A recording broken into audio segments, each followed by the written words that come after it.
This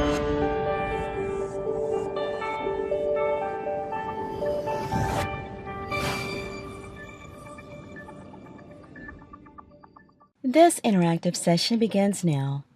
Please welcome our facilitator, Harrison Thompson. What's going on, people? You all having a good morning? You all having an amazing morning? Because I don't know about y'all, but there's some wealth in this room today. And you know, there's an interesting characteristic about wealth because real knows real. I remember sitting down, and I briefly talked about this earlier in the conference room, when I was in Kingsway Academy, and they would always have speakers that would come in. They would talk to us for hours about words. Words. I understand that I should pray. I understand that I should do better, but I am not connecting with you. And so when we talk about emerging successfully in life and in relationships, which is what I'm talking about today, we have to understand what that means for you as an individual. So now when Charo was talking earlier, he said so many things that resonated with me because, like him, I had the same kind of life growing up. I was a pastor's kid. I was the oldest son of Dr. Wayne Thompson. Oh my gosh. The powerhouse speaker. The speaker that don't pull no punches and that doesn't hold anything back, that's Christianly uncensored. I was the grandson of Bishop Bryce H. Thompson, the former National Overseer of the Church of God of Prophecy, the former General Presbyter of the Church of God of Prophecy in the Caribbean. Some pretty big shoes to fill, eh? And so like Charo, you know, a lot of my childhood was spent trying to fit into a 2X shirt when I was a medium. It just didn't fit so right. The neck was hanging off of my shoulder, the pants were too baggy. I had my shirt tucked into my pants in such a way that I just looked like I wasn't up to no good. That's what it felt like. And a lot of times when we're pushed into these kinds of things, like Charissa just said, we can sometimes feel obligated to do these things that don't necessarily come natural to us. And so I wanted to separate myself from that. But we have to understand that before we can ever emerge successfully in life, we have to understand our purpose. We have to figure out who we are. And who we are is embedded deeply into our story. But see, we live in a culture here where we don't like to talk about the story because I'm a bit embarrassed about the fact that maybe I didn't have this when I was growing up. Or maybe the fact that I didn't have this particular last name, or maybe the fact that some things that happened to me are still sensitive and are hurting to this day. But we have to understand as people that it is that same story that encourages one another to do the same. Because too often in this country and too often in the world, we like to paint this picture of perfection that says, this is what life was like for me growing up. When I picked grapes off of the vine, and when I sat down and I painted portraits with oil, and my mother and my father were pleased at my straight A's. And my beautiful wife that I found, she's just so amazing in everything that I need, like perfect Patty. Like, what kind of life are you living? I didn't have that. But see, we connect with that in such a way that we think that is the image of success. That is the image of what it is to be emerged. But in reality, it's not. You know where the real emergence is? In that struggle.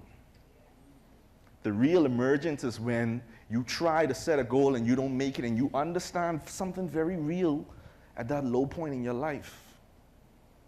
And see, every one of us in this room today, we have something that I like to call a confrontation with our purpose. And I call it a confrontation for a very specific reason, because it's not just something that we greet and we meet with. It's something that hits us right into our face. And a lot of times we don't even notice it. So backing up now, graduating high school, young 16, 17-year-old about to make his moves in COB, I want to dominate the world. And so I remember there was this evening where I was introduced to Law and Order. And every single evening my father would watch that show. And so naturally I would watch it with him. And it was one time when I saw this Asian fellow. I don't know if you guys know the Asian fellow that gets into the minds of the criminals on the Law and Order shows. And I said to myself, wow, who's that? I want to be like that guy. He understands what makes these criminals tick. He understands what drives people to do what they do. I want to do law. And so I decided that I wanted to do law in COB. And it didn't stop there. My life just seemed to be going on the uprise, because all of a sudden now my application to the Royal Bank of Canada was accepted. So here I am now balancing work and studying law at the same time, man. You can't tell me nothing. I am working, hashtag. And so I felt like I was doing something in my life to be a young man in the Bahamas working in the bank and studying law at the same time, and I have a Honda Accord. I am set. And there was a set in my car.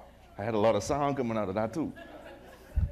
And so at that particular time, I thought I had arrived, like most people do, because I had the glitz and the glamour.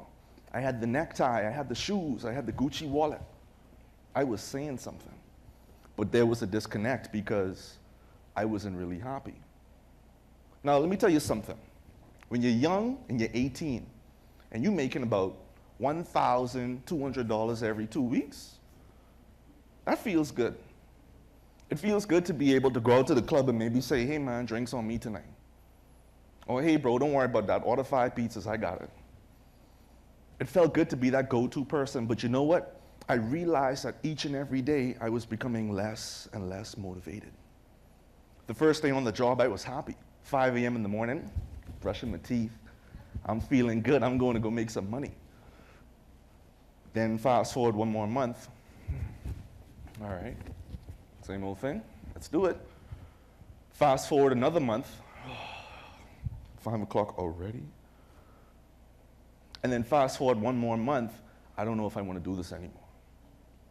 I got so caught up in what a lot of young men tend to get caught up in, which was the pursuit of that money, because I thought that money was the success. And I thought that to emerge successfully in life, this is what I needed. But it wasn't.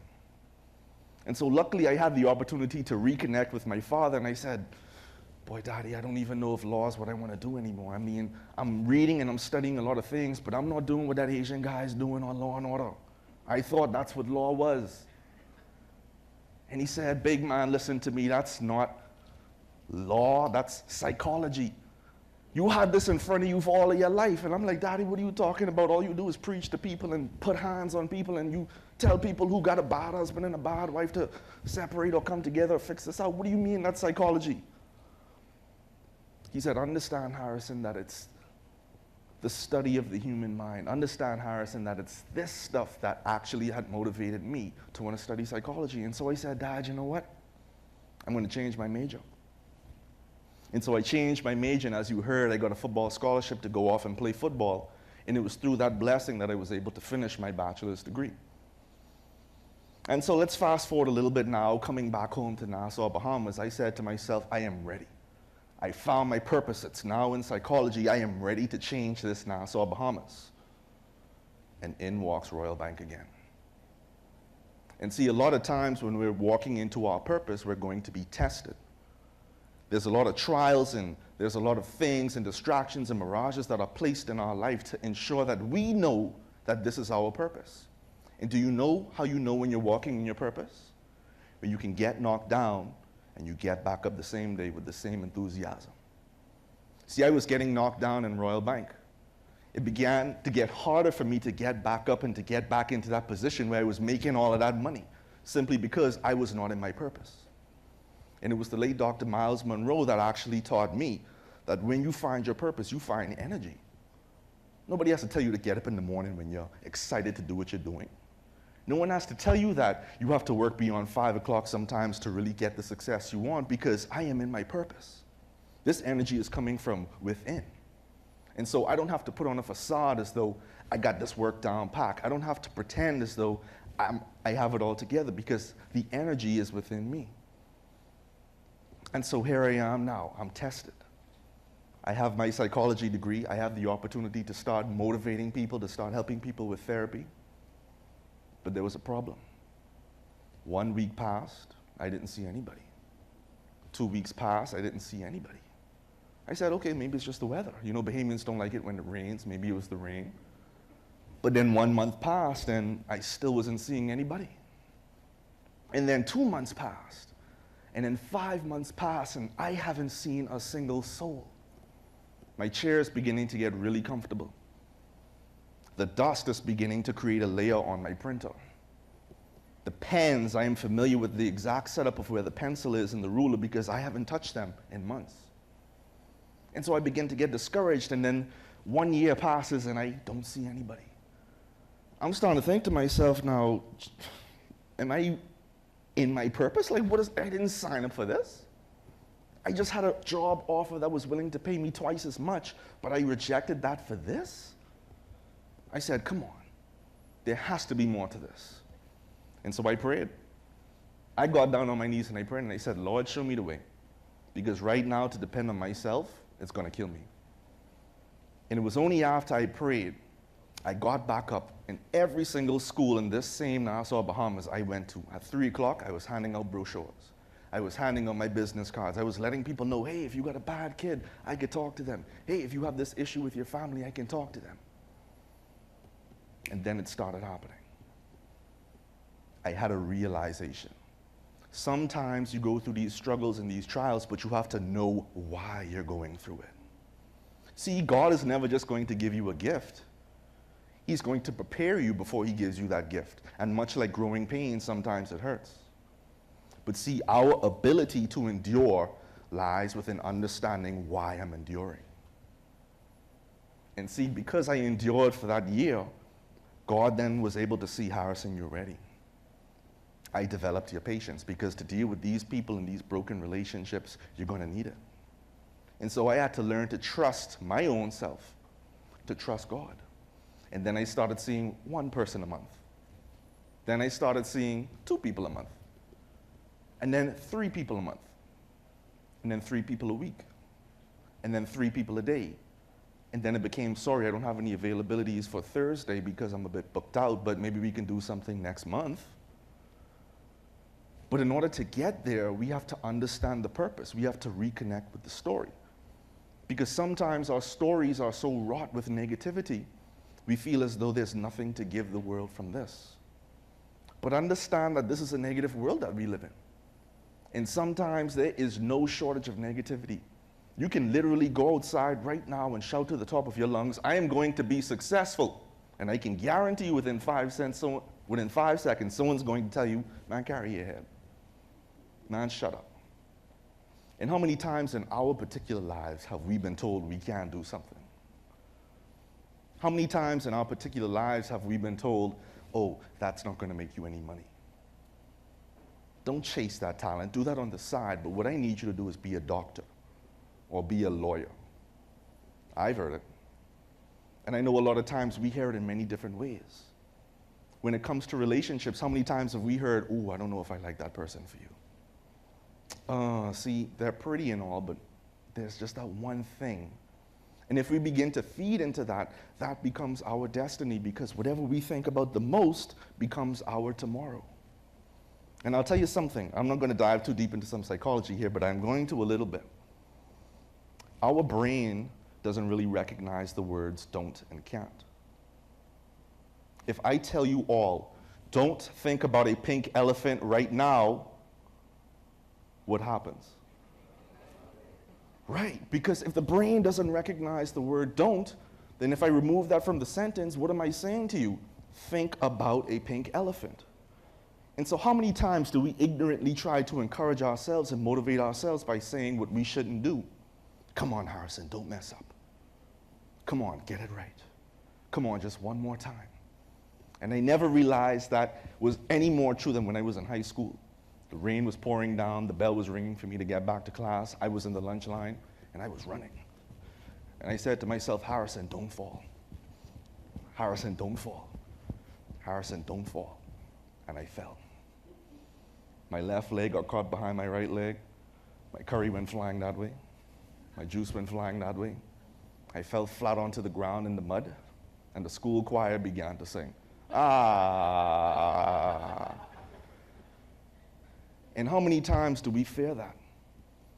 We fear that getting it wrong. And so it becomes now about the pursuit of getting it right instead of walking into our purpose. And see, I was the same way. I wanted to get it right because my last name was Thompson. But it just wasn't Thompson, it was Wayne Harrison Thompson II. And so I had to try and get it right, and so that pressure was serious. But I had to understand that it wasn't that pressure that was scaring me, it was the fear.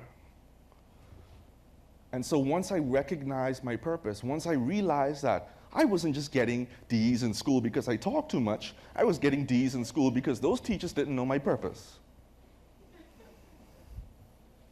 Every comment, Harrison has so much potential, but he talks too much. Harrison could get better grades if he would just stop talking and apply himself.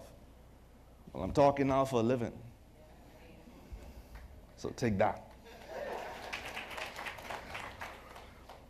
And see, whenever I speak, I want people to look at me as a placeholder. I don't want you to look at me as Harrison Thompson, the guy that does relationship videos all over Facebook. I don't want you to look at me as Harrison Thompson, that very handsome guy with a lot of muscles. I want you to look at me as potential, to say that if that guy can go through that and still be here, then what's stopping me? If I can look at a relationship and say, wow, look at what they went through and they're still together, what does that say about me? See, we live in a styrofoam plate society. What do you do with styrofoam plates when you're done with it? You throw that stuff in the garbage. But when you get that fine china out of mommy's nice closet, you delicately wash that in the sink. And you don't just use Joy, you use Dawn. Because it has the gold plating around the edges, so you don't want to spoil that. And you place it back. How many times do we run away from our purpose because we just feel as though we can't get it right? How many times do we run away from our purpose because it stings just a little bit when we attempt? Well, understand that you can only fail so much before you become a professional. See, when you fail, you just understand how not to do it now. And so when I failed at law, I wasn't a failure, I just understood it wasn't that path. And so my scope went from being this broad to shrinking. Maybe I love talking to people and understanding how they work. And I shrunk it even more. Wow, I actually like the interaction between men and women. I like understanding what makes a man tick, what makes a woman tick. Until it got to the point when it was so tangible. I said, I want to help people in their relationships. I want to help people in their life. But in order to understand that, you have to understand your purpose. You can no longer run away from these things because we're so lazy in our security. 9 to 5 is giving me a check. I don't have the time to go out there and explore my purpose. I got bills to pay right now. I have a kid that's depending upon me right now. But what about the nature of your life? What about the content in your head? What about the satisfaction that you're experiencing or not? Is it there or is it just a facade?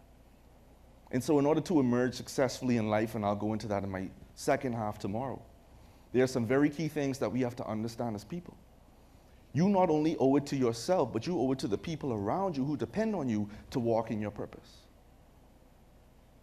You never know who you're going to inspire. You may not be so caring of your story, but understand that it is that very story that will connect you with your purpose and your success. Don't run away from who you are. Just understand it's one small piece to the bigger puzzle. Well, thank you.